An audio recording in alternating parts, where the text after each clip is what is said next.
Muitas pessoas têm tido seus sonhos destruídos pela falta de confiança absoluta em Deus. A Bíblia está repleta de exemplos de grandes sonhos cumpridos para a glória de Deus. Encontro com a Palavra é um programa escrito pelo Dr. Dick Woodward e narrado por Pastor Edson Bruno. Ouça e descubra verdades que lhe ajudarão no seu dia a dia. Com você, Pastor Edson Bruno.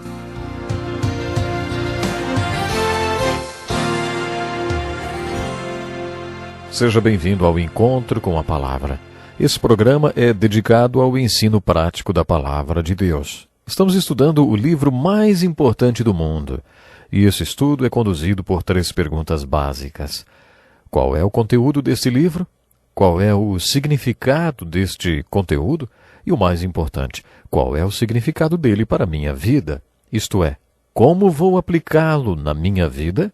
Iniciamos este curso com o estudo do livro de Gênesis e já estamos estudando a carta de Paulo para os crentes em Roma, na época, a capital do mundo. A carta aos Romanos é, teologicamente, o livro mais importante do Novo Testamento e, para muitos, o livro mais importante de toda a Bíblia. A mensagem da carta aos Romanos não é específica para os romanos. Ela é uma mensagem universal para todos os discípulos de Jesus Cristo de todo o mundo e de todos os tempos. A palavra justificado significa que um pecador como você e como eu, significa que podemos ser declarados inocentes e justos como se nunca tivéssemos pecado antes. Essa é a mensagem da carta de Paulo aos Romanos. Você se lembra da parábola do publicano e do fariseu no templo contada por Jesus? Essa parábola e a carta aos Romanos possuem a mesma mensagem, mas nesta carta para os seguidores de Cristo em Roma, Paulo é bem mais detalhado na sua explicação sobre a verdade da justificação e sobre como ela acontece. No último programa passei uma tarefa para você. Está lembrado? Eu pedi que você lesse toda a carta aos Romanos e descobrisse qual é a mensagem central e o propósito dela. No capítulo 16, Paulo apresenta uma clara explicação. Nos primeiros 4 capítulos, ele fala sobre como a justificação se relaciona com o pecador. Os próximos 4 capítulos falam sobre qual é a relação da justificação com a pessoa justificada, como a pessoa justificada vive de acordo com esta justificação. Nos capítulos de 9 a 11, Paulo relaciona a justificação com o mundo inteiro através de Israel. Os últimos 5 capítulos da carta aos Romanos, do 12 ao 16, ele explica quais são as lições práticas da justificação no nosso dia a dia. Os primeiros 8 capítulos de Romanos são a parte mais teológica de toda a Bíblia, sendo que os primeiros 4 capítulos dão as más notícias e os outros 4 dão as boas novas. Vou tentar resumir o conteúdo deles. Nos primeiros 4 capítulos, as más notícias servem como um veludo preto sobre o qual o joalheiro expõe seus diamantes. A Bíblia sempre faz isso. Depois de dar as más notícias, o veludo preto serve como pano de fundo sobre o qual os diamantes brilham e se destacam. As más notícias que Paulo dá referem-se às acusações de Deus contra o homem. Paulo faz uma lista dessas acusações e depois apresenta a reação de Deus para com o homem. Paulo conta que Deus entregou os homens, desistiu deles, deixou o homem seguir o seu próprio caminho e suas próprias escolhas. Deus nos fez criaturas com liberdade de escolha. Por isso podemos dar continuidade à nossa história do jeito que quisermos. É claro que colheremos as consequências de tudo, comeremos o banquete dessas consequências.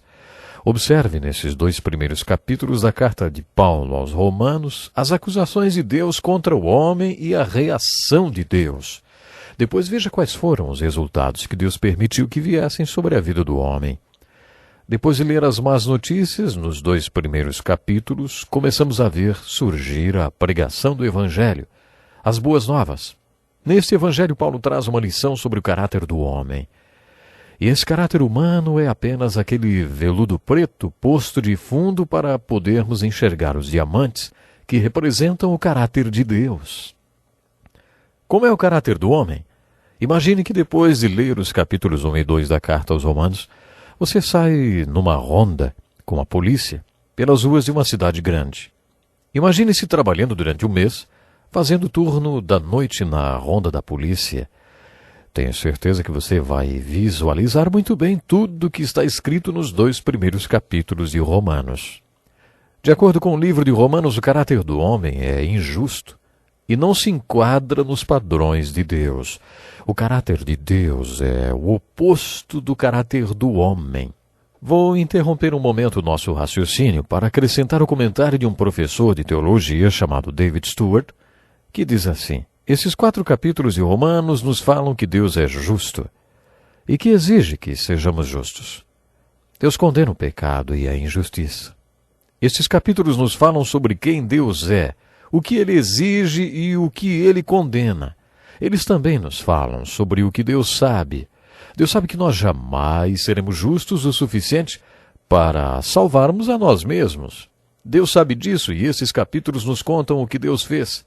Deus veio ao mundo na pessoa de Jesus Cristo, que apresentou Deus, a única justiça que pode servir de base, sobre a qual Ele pode nos declarar igualmente justos, como se nunca tivéssemos pecado. Foi isso que Deus fez. Estes 4 primeiros capítulos de Romanos falam sobre o que Deus quer que façamos. Deus quer que creiamos nele, quando Ele anuncia esta boa nova. Em resumo, estes 4 primeiros capítulos do livro de Romanos nos falam sobre o que Deus é. Deus é justo. O que Deus exige justiça. O que Deus condena a nossa injustiça.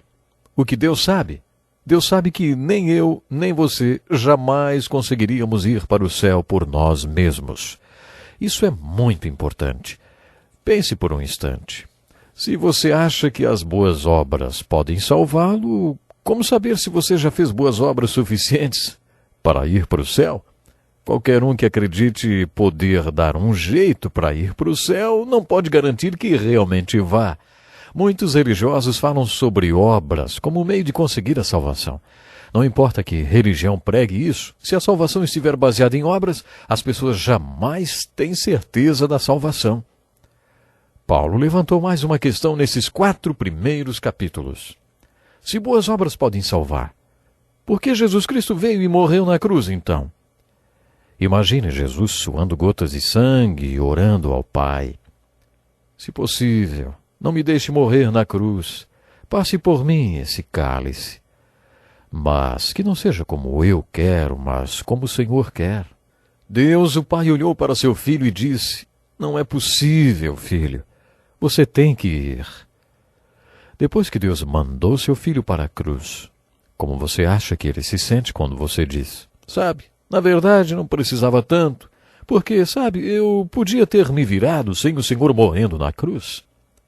Em toda a minha vida sempre cumpri todos os mandamentos, pago todas as minhas contas, nunca machuquei ninguém, por isso acho que podia ter me virado sem o Senhor. O Senhor não precisava ter mandado Jesus para morrer na cruz. Isso é besteira. O apóstolo Paulo fala nos 4 primeiros capítulos de Romanos que Deus sabe que você nunca poderia salvar a si mesmo. Não existe uma forma alternativa de salvação. Isso Deus sabe muito bem. E Ele tratou disso. Deus quer que você creia no seu Evangelho. Deus anunciou o Evangelho para você através da carta de Paulo aos Romanos. Deus quer que você creia nele e no que ele fez por você. Nos 8 primeiros capítulos de Romanos, Paulo conta que Deus nos justificou através de um grande plano de justificação. Esse plano de justificação tem muitas ramificações. E estes 8 capítulos trazem uma explicação completa deste plano de Deus. Paulo conta que Deus é o autor desse plano. A graça de Deus é a fonte desse plano. A cruz de Jesus Cristo é o fundamento deste plano. A ressurreição de Jesus Cristo é a garantia deste plano. E a sua fé é o princípio que possibilita que este plano funcione na sua vida. O maravilhoso plano de justificação que Deus elaborou não funciona se você não acreditar nele. Por isso, Deus quer que você creia nele quando ele revela tudo o que fez por você. A fé é o princípio que põe a justificação em ação na sua vida. Suas obras não justificam você, mas validam sua fé no grande plano de justificação de Deus. Suas obras demonstram que sua fé é real. Por isso, suas obras são a prova de que sua fé é válida. Esta é a explicação que Paulo faz nos primeiros 8 capítulos de sua carta aos Romanos. Nestes 8 primeiros capítulos, temos um trato teológico de justificação maravilhoso. Na verdade, estes 8 primeiros capítulos são um trato teológico de justificação. Você não pode usar um versículo da Bíblia citado fora do contexto. Pegando um versículo aqui, outro acolá, pessoas fazem as afirmações mais escabrosas possíveis. É por isso que insisto sempre em nosso curso que devemos descobrir qual é a mensagem e o argumento central do livro bíblico. Procure assimilar qual é o argumento e a mensagem central do livro de Romanos. Esta argumentação começa no versículo 17 do primeiro capítulo e vai até o versículo 2 do capítulo 5. Este texto bíblico é uma argumentação com começo, meio e fim e fala sobre o plano de Deus através do qual ele nos justifica. Quando Paulo chega ao versículo 1 do capítulo 5, ele resume tudo o que falou nos 4 primeiros capítulos. As palavras portanto ou pois, conforme a tradução da Bíblia que você usa, inicia uma argumentação a mais no seu texto. No capítulo 5, Paulo diz: tendo sido, pois, justificados pela fé, temos paz com Deus, por nosso Senhor Jesus Cristo. Paulo falou o capítulo 4 quase inteiro a respeito de Abraão. Toda vez que o Novo Testamento fala sobre fé, o nome de Abraão aparece. Paulo reavivou a experiência de Abraão, dizendo que ele, mesmo sendo velho, não duvidou, nem foi incrédulo em relação à promessa de Deus, mas foi fortalecido em sua fé e deu glória a Deus, estando plenamente convencido de que ele era poderoso para cumprir o que havia prometido.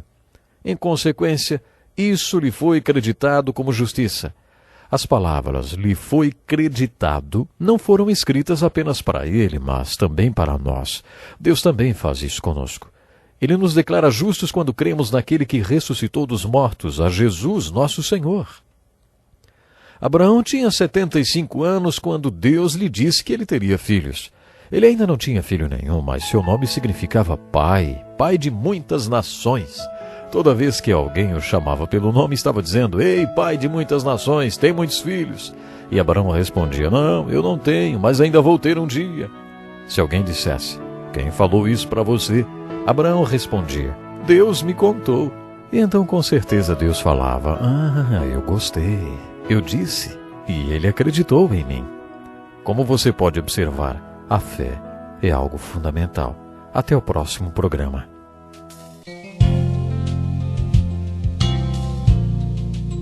Que lição importantíssima. Obrigado, pastor Edson Bruno. Prezado ouvinte, coloque em prática o que você ouviu aqui. Sem dúvida, sua vida será grandemente abençoada. Este é um estudo escrito pelo Dr. Dick Woodward, na voz do pastor Edson Bruno. Escreva-nos e solicite o material. Nosso endereço é Encontro com a Palavra, Caixa Postal 2011, CEP 89201-970, Joinville, Santa Catarina. Até o nosso próximo Encontro com a Palavra.